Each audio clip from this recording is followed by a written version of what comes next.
వెనుకబడిన తరగతుల స్థితిగతులు తెలుసుకునేందుకు బీసీ కమిషన్ శనివారం 23వ తేదీన నిర్వహించు బహిరంగ విచారణ కార్యక్రమంను సమన్వయంతో పనిచేసి విజయవంతం చేయాలని జిల్లా రెవెన్యూ అధికారి ఈ వెంకటాచారి సూచించారు.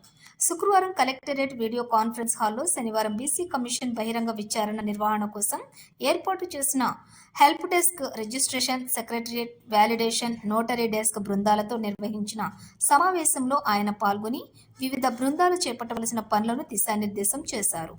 ఈ సందర్భంగా ఆయన మాట్లాడుతూ బహిరంగ విచారణ కార్యక్రమం విజయవంతం చేయడానికి వివిధ టీమ్స్ తమ విధులకు సక్రమంగా నిర్వహించి కార్యక్రమం విజయవంతం చేయాలన్నారు.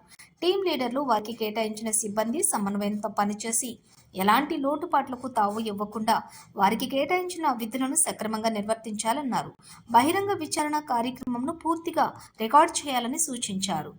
ఈ సమావేశంలోని బీసీ సంక్షేమ శాఖ ఉప సంచాలకులు G Asanna, deputy executive information engineer Anantham, DPRO Abdul Kaleem, collectorate AO Sadanandam, BC సహాయ సంఘం సంక్షేమ అధికారులు పి నరసింహులు, ఎన్హెచ్ఓలు, డిప్యూటీ తహసీల్దార్లు తదితరులు పాల్గొన్నారు.